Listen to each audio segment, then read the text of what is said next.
नमस्कार बच्चों, कैसे हैं आप सब। आशा करती हूँ आप सभी अच्छे होंगे, स्वस्थ होंगे, खुश होंगे और अपनी पढ़ाई भी अच्छे से कर रहे होंगे।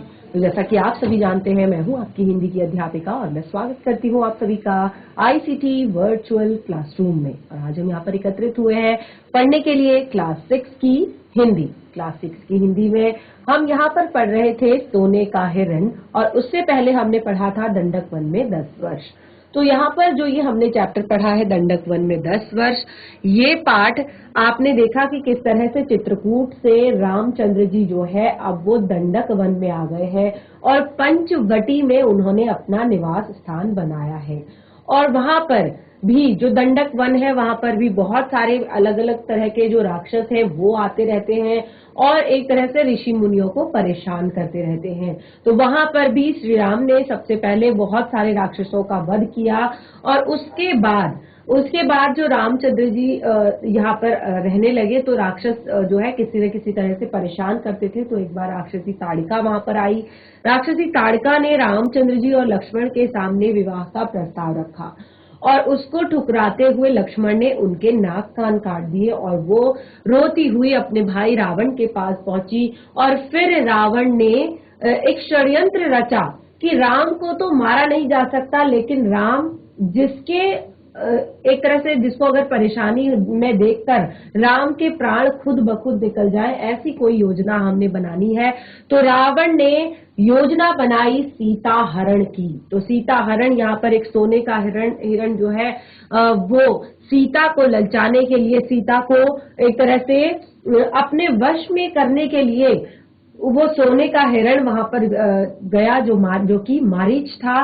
और उसके बाद यहाँ पर रामचंद्र जी ने उस पर बाण चलाया और उस सोने के हिरण ने अपनी जो एक तरह से उसके अंदर जो उसका वेश बदलने की, क्योंकि वो कैसे थे राक्षस, मायावी राक्षस थे, तो उनमें वेश बदलने की एक टेक्निक उनके पास थी कि वो किसी का भी वेश धारण कर लेते थे। तो उस टाइम पे उसने रामचंद्र जी की आवाज और रामचंद्र जी की ही आवाज में उसने हे राम हे सीते करके सीता को वहां से एक तरह से रावण के द्वारा हरण सीता का कर लिया गया, क्योंकि लक्ष्मण राम को देखने चले गए। और ये पूरा प्रसंग हमने यहाँ पर पढ़ा। तो अब देखिए दंडक वन में 10 वर्ष और एक तरह से सीता हरण यानी कि सोने का हिरण वाला जो पार्ट था वो हमने पढ़ लिया है। अब हम सीता की खोज यहाँ पर पढ़ेंगे। तो सीता की खोज किस किस तरह से कैसे हुई, कैसे श्री रामचंद्र जी सीता की खोज में लगे। तो अब देखिए, क्योंकि रावण जो है एक साधु का वेश धारण करके सीता को हरण करके लेकर गया था और रामचंद्र जी के मन में कई प्रकार के प्रश्न थे, बहुत सारे प्रश्न थे रामचंद्र जी के मन में। अब वो जब वापस आए वो ढूंढने लगे सीता को, इधर उधर उन्होंने ढूंढा, काफी ढूंढा। एक तरह से उन्होंने पूरे वन में जितने भी पुष्प लताएं थी, पेड़ थी, जितने सब चीज थे, सब चीजों से उन्होंने पूछा, पत्थर से लेकर एक तरह से तिनके तक से उन्होंने पूछा। जंगल में के जितने भी जानवर थे उन सब से पूछा कि क्या तुमने सीता को देखा है। तो इस तरह से अब राम जो है, कई प्रकार के प्रश्न उनके मन में घिर रहे थे कि कैसे, कई प्रकार की आशंकाएं थी, मारीच की माया उन्होंने देख ली थी। अब उनको देखिए, अब उनको पता नहीं था कि अब क्या होने वाला है आगे, अब क्या होगा, क्योंकि मारीच उन्हें कुटिया से दूर लेकर गया है। और ये सब सोचते हुए अब वे कुटिया की तरफ आगे बढ़े, यानी कि जब सीता का हरण हो चुका है, रावण सीता को लेकर गया है और अभी ये सारी बातें राम लक्ष्मण को पता नहीं है, क्योंकि मारीच ने जो अपना छल दिखाया उसके बाद जो है मारीच जब वापस एक तरह से अपने असली वेश में आया तो रामचंद्र जी को पूरी घटना पता चल गई। अब वो रास्ते में जा रहे हैं, कुटिया की ओर भागे जा रहे हैं और वापसी में वे एक पल का भी विलंब नहीं करना चाहते थे।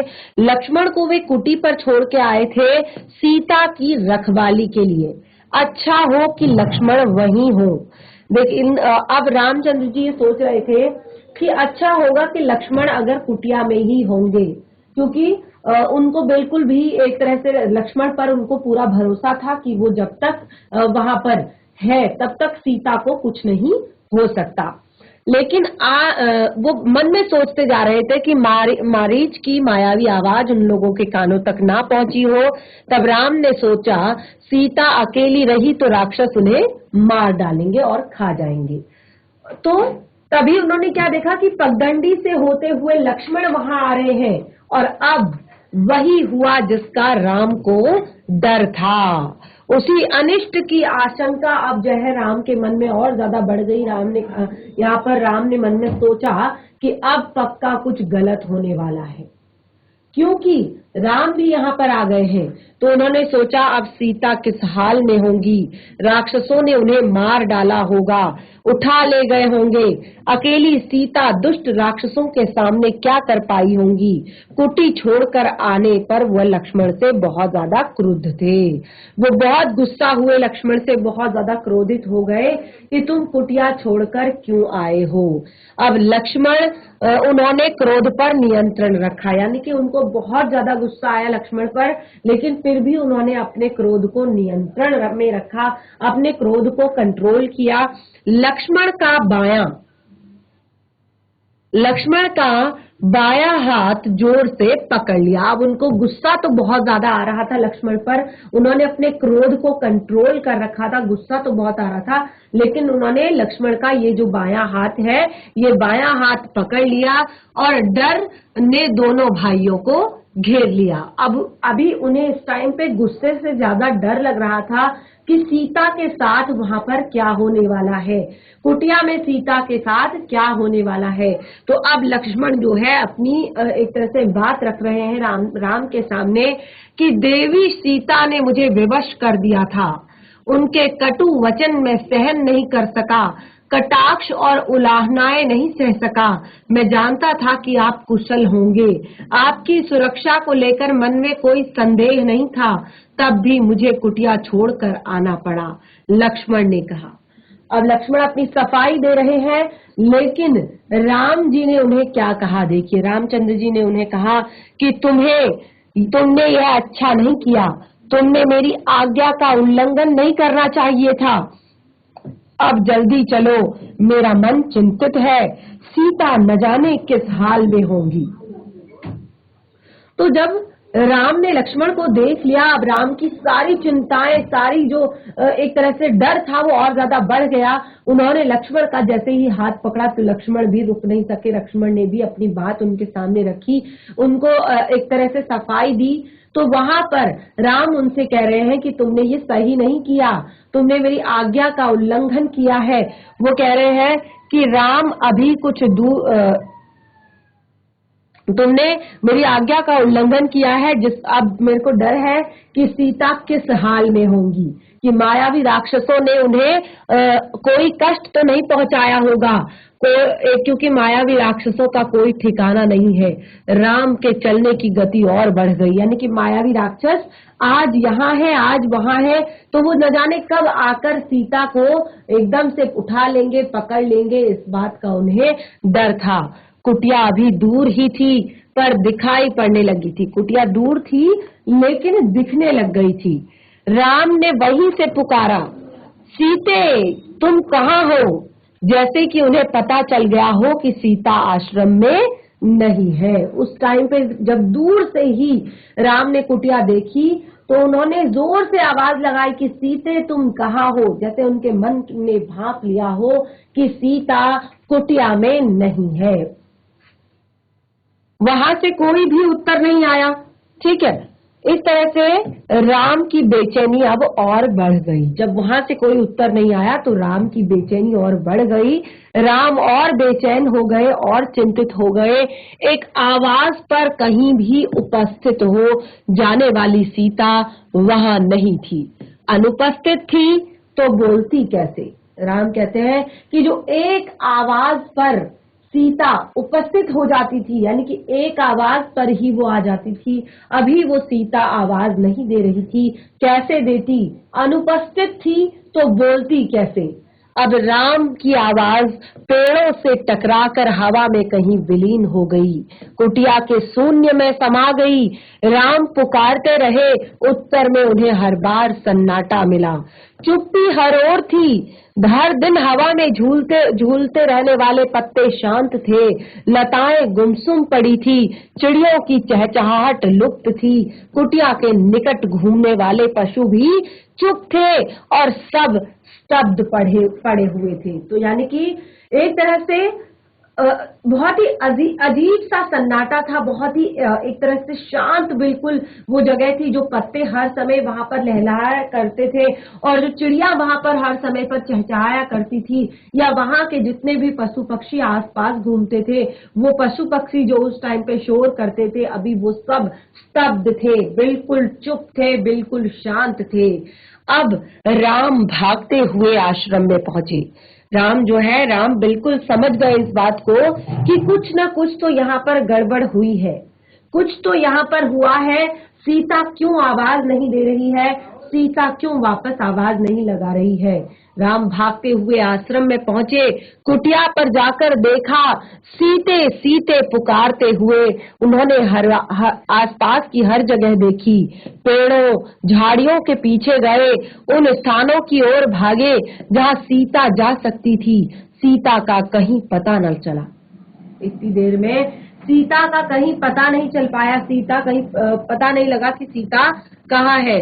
शोक से व्याकुल राम रोने लगे, शोक से व्याकुल हुए, दुख से व्याकुल हुए राम रोने लगे। अब सीता से बिछड़ना, सीता से दूर होना, सीता से बिछड़ना उनके लिए असहनीय अपराध था, आघात था, एक असहनीय आघात था। ऐसी चोट थी कि जिसका जो दर्द था वो सहन होने लायक नहीं था, सहन करने लायक नहीं था, असहनीय था वो आघात उनके लिए।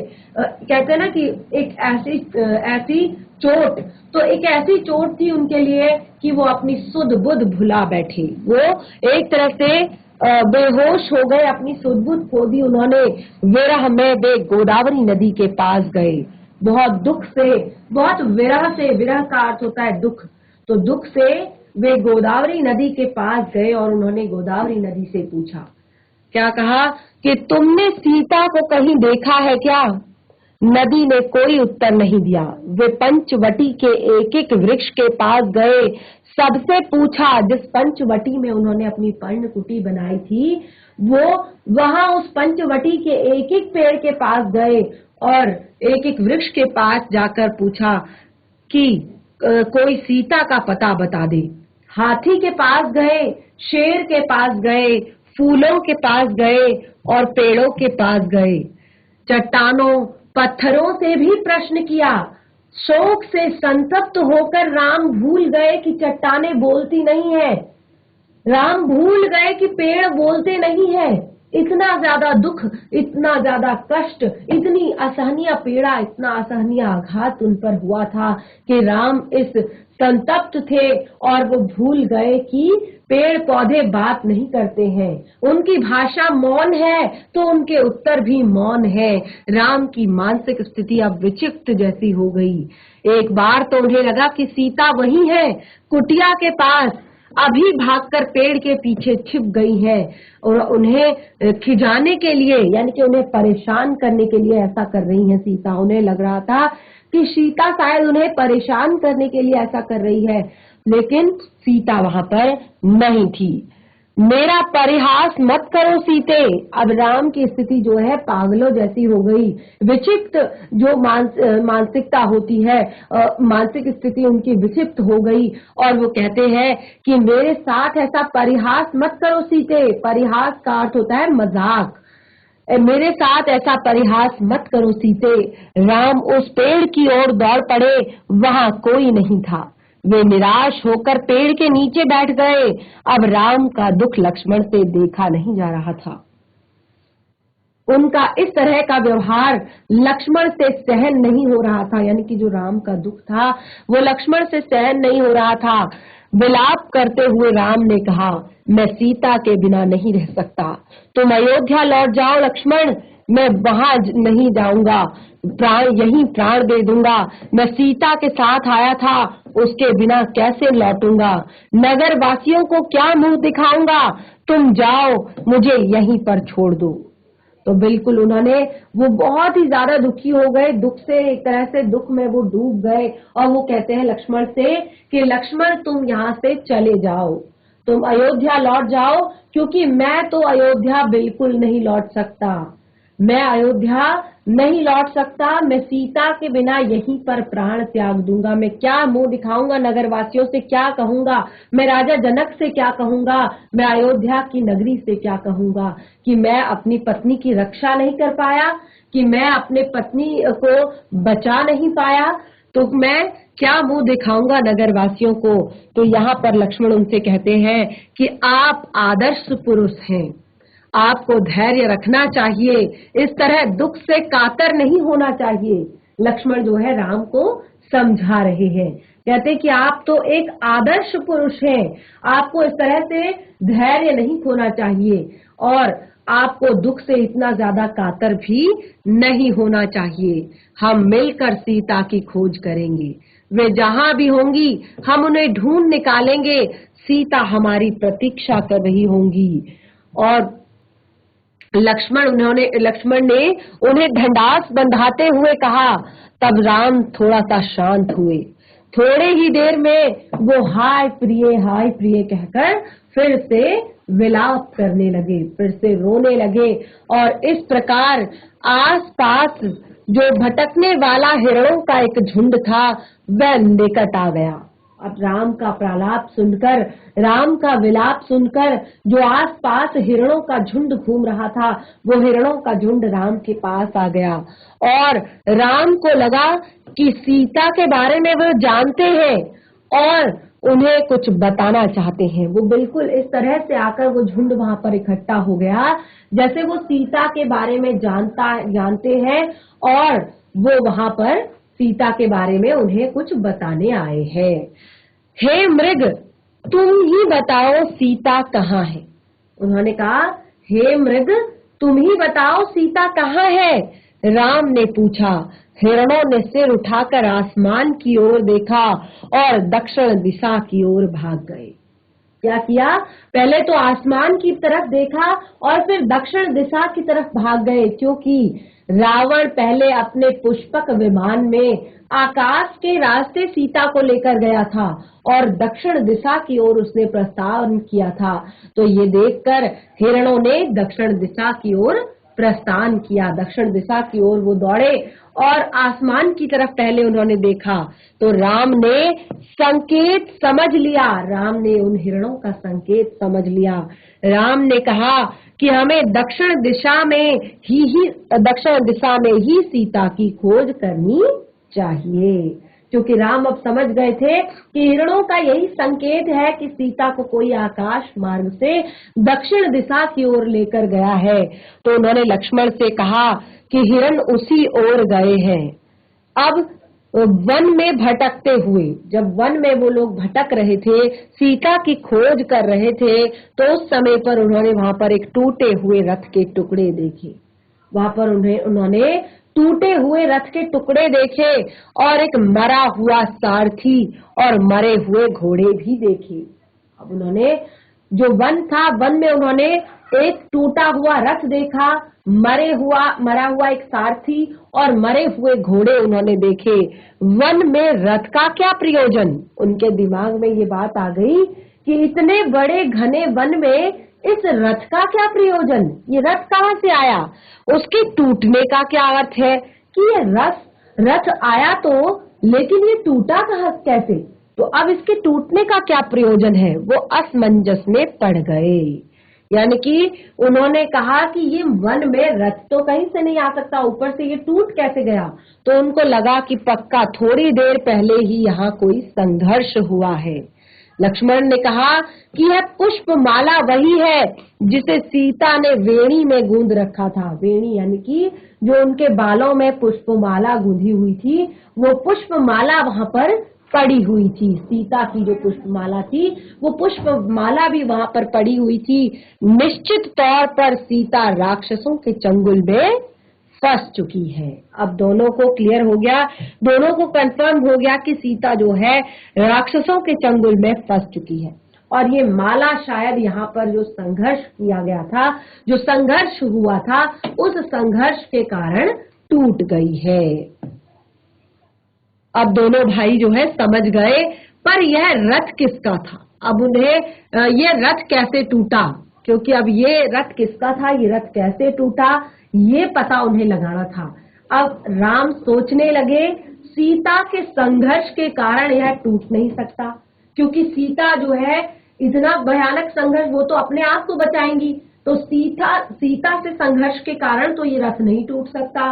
अवश्य किसी ने भी राक्षसों को भी यहाँ पर चुनौती दी है, यानी कि जरूर यहाँ पर किसी ने राक्षसों के साथ लड़ाई की है सीता की रक्षा करने के लिए, सीता को बचाने के लिए किसी ने यहाँ पर राक्षसों से युद्ध जरूर किया है, क्योंकि ये रथ तो सीता से संघर्ष के कारण नहीं टूट सकता। तो उन्होंने क्या किया कि उनसे जरूर युद्ध किया होगा। वहां से थोड़ी दूर राम ने पक्षीराज जटायु को देखा, जो पक्षीराज, पक्षियों के राजा जटायु। जब यहाँ पर राम और लक्ष्मण पहली बार इस पंचवटी में आए थे, इस दंडक वन में आए थे, तो यहीं पर जटायु ने उनसे कहा था कि मैं तुम्हारे पिताजी का मित्र हूँ और अब मैं बहुत बूढ़ा हो गया हूं, तो मैं बहुत ज्यादा एक तरह से उड़ नहीं पाता और मैं तुम्हारी रक्षा करूंगा इस वन में, दंडक वन में जब पहली बार आए थे। तो आज जटायु ने अपना वो कर्तव्य निभाया है। पक्षीराज जटायु को जब उन्होंने देखा कि पक्षीराज जटायु के पंख कटे हुए हैं, उनके जो पंख हैं वो कटे हुए हैं और वो अंतिम सांसें अपनी गिन रहा है, और वो कहते हे राजकुमार, सीता को रावण उठाकर ले गया, मेरे पंख उसी ने काटे हैं। सीता का विलाप सुनकर मैंने रावण को चुनौती दी थी, उसका रथ तोड़ दिया था और उसके घोड़ों को मार डाला था, उसके सारथी को मार डाला था। रावण स्वयं रावण को घायल कर दिया था, पर सीता को नहीं बचा सका। रावण उन्हें लेकर दक्षिण पश्चिम दिशा की ओर उड़ गया है। कहते कहते जटायु ने प्राण त्याग दिए। अब देखिए, जटायु ने एक तरह से सीता का पूरा पता बता दिया था कि सीता कहाँ पर है, कौन उनको लेकर गया है और उनकी ये स्थिति कैसे हुई। उन्होंने ये सारी बातें बताई कि किस तरह से उन्होंने रावण का रथ तोड़ा और रावण के साथ युद्ध किया, और उसके बाद जो है उन्होंने सीता की रक्षा फिर भी वो नहीं कर पाए, लेकिन उन्होंने देख लिया कि रावण सीता को कंधे में उठाकर दक्षिण पश्चिम दिशा की ओर भागा है। राम ने आगे बढ़ने से पहले जटायु की अंतिम क्रिया की, क्योंकि जटायु जो है अब मृत्यु को प्राप्त हो चुका था, तो राम ने उनकी अंतिम क्रिया की और वे सोचते रहे। इस बीच वो सोचते रहे, वो पछताते रहे कि ये कैसा विधान है, मैं तो कष्ट में हूं ही, मेरी सहायता करने वालों को भी इतना कष्ट। अब एक तरह से राम ने विधि के विधान के बारे में जाना, क्योंकि देखिए राम यहाँ पर भले ही वो साक्षात विष्णु का रूप है, भले ही वो भगवान का रूप है, लेकिन अभी वो मनुष्य स्थिति में है और अपने जो कर्मों को, क्योंकि मनुष्य जो संसार में आता है वो अपने कर्मों को ही भुगतने के लिए आता है। उसने जो भी कर्म करे होते हैं उन्हीं कर्मों को वो भुगतता है संसार में, और उसी के हिसाब से उसको जीवन मिलता है, उसी के हिसाब से उसको जीवन में संघर्ष मिलते हैं, उसी के हिसाब से उसको जीवन में सुख मिलते हैं। तो राम देखिए आज अपने वो संघर्ष का जो समय है उसको यहाँ पर जी रहे हैं, क्योंकि संसार में जो व्यक्ति आया है उसको सुख और दुख तो लगा रहेगा, और जिस टाइम पे वो संसार में आया है, जिस टाइम पे उसने यहाँ पर एक तरह से संसार में जन्म लिया है, तो उसी टाइम पे उसकी एक तरह से जीवनचर्या लिख दी गई है कि वो कैसे कैसे कहाँ कहाँ और किस तरह से वो दुख और सुखों को भोगेगा। तो राम देखिए कहते हैं कि ये कैसा विधान है विधि का, क्योंकि वो है भगवान का रूप, लेकिन अभी वो मनुष्य रूप में है, तो बिल्कुल वही कष्ट, वही दुख, वही परेशानी, वही सुख, हर तरह की चीजें जो संसार में है वो भोग रहे हैं इंसान की तरह। तो वो कहते हैं कि ये विधि का कैसा विधान है कि मैं तो कष्ट में हूं ही, मैं तो कष्टमय हूं ही, कष्टमय जीवन व्यतीत कर रहा हूं, लेकिन मेरी सहायता करने वालों को भी इतना कष्ट, यानी कि जटायु ने अपने प्राणों की बाजी लगा दी श्री रामचंद्र जी के लिए। राम की आंखें नम हो गई, राम की आंखों में आंसू आ गए। उन्होंने जटायु को अंतिम बार प्रणाम किया। जटायु ने सीता के बारे में एक महत्वपूर्ण सूचना दी थी, रावण का नाम बताकर। यानी कि उसने कहा था कि सीता को रावण उठाकर ले गया है, और जटायु की ये जो सूचना है ये बहुत ही ज्यादा महत्वपूर्ण थी राम के लिए, सीता का पता लगाने के लिए। तो रावण का नाम बताया था, दिशा बताई थी जिधर वह सीता को लेकर गया है। अब राम जटायु की चिता के पास मौन खड़े थे। राम जटायु की चिता के पास मौन खड़े थे, चुपचाप शांत थे, और यह समय विलाप करने का नहीं है।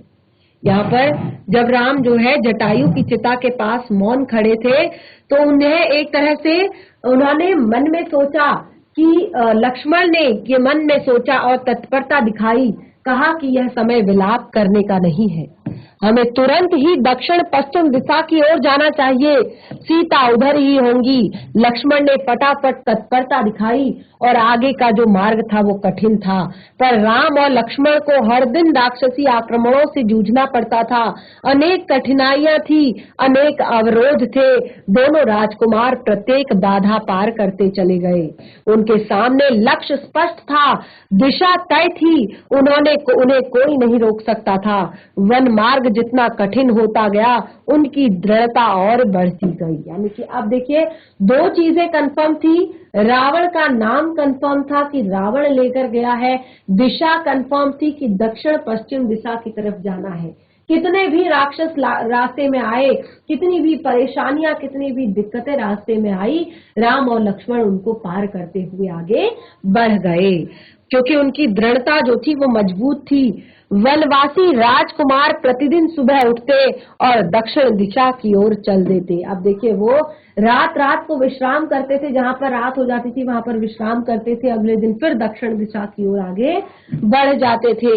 एक दिन यात्रा के प्रारंभ में ही विशालकाय राक्षस ने उन पर आक्रमण कर दिया। एक दिन जो है, दिन की यात्रा प्रारंभ ही कर रहे थे, वो दिन की यात्रा शुरू ही कर रहे थे, तो एक विशालकाय राक्षस ने उन पर आक्रमण कर दिया। एक विशालकाय राक्षस ने उनको घेर लिया। उस राक्षस का नाम कंबद था। क्या था राक्षस का नाम? कंबद था।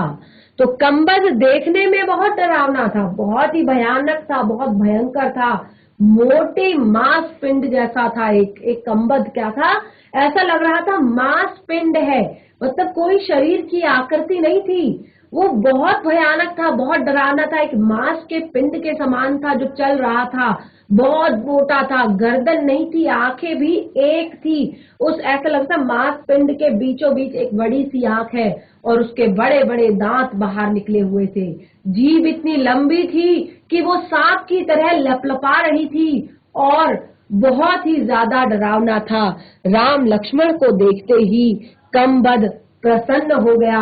राम लक्ष्मण को जैसे ही उसने देखा, वो बहुत ज्यादा खुश हो गया, और उसने अपने दोनों हाथ फैलाए और एक एक करके दोनों भाइयों को पकड़कर हवा में उठा दिया। अब जो कंबद था बहुत ही खतरनाक था, बहुत ही डरावना था, और आज तो वो बहुत खुश भी था, क्योंकि उसको अपना मन माना आहार मिल गया था। उसको दो लोग मिल गए थे जिनको वो खा सकता है, क्योंकि वन में ज्यादातर पशु पक्षी ही उसको मिलते थे, और लेकिन आज दो राजकुमारों को खाने का उसको मौका मिलेगा। वो बहुत ज्यादा खुश हो गया था। अब वह बैठे बिठाए उसने क्या किया, अपनी दोनों भुजाएं फैलाई और राम और लक्ष्मण को इस तरह से हवा में उठा दिया। अब बैठे बिठाए उसने अपने बैठे बिठाए उसे ये शिकार मिला था, उसने अपने शिकार को भुजाओं में इस तरह से उठा लिया, यानी कि दोनों भुजाओं में उसने राम और लक्ष्मण को उठाया। और जैसे ही वो वहां से मुंह तक ले जाता, इससे पहले राम लक्ष्मण ने तलवारें निकाली और एक एक झटके में उसके हाथ काट दिए। जैसे ही राम लक्ष्मण को उसने अपनी भुजाओं में उठाकर मुंह तक वो ले जा रहा था, तो राम लक्ष्मण ने दोनों तरफ से तलवारें निकाली और उसकी भुजाएं काट दी और वो उसकी दोनों भुजाएं जमीन पर गिर गई, हाथ दोनों धरती पर गिर गए। कंबद उसकी शक्ति और बुद्धि पर आश्चर्यचकित रह गया। कंबद जो है दोनों बालकों की, दोनों राजकुमारों की एक तरह से जो शक्ति थी उससे आश्चर्यचकित हो गया। बिल्कुल वो एक तरह से बिल्कुल डर गया कि आज तक ऐसा कोई व्यक्ति उसने नहीं देखा। तो उसने प्रश्न किया कि कौन हो तुम दोनों। अब वो बिल्कुल उनकी शक्ति से आश्चर्यचकित होकर पूछने लगा कि कौन हो तुम दोनों।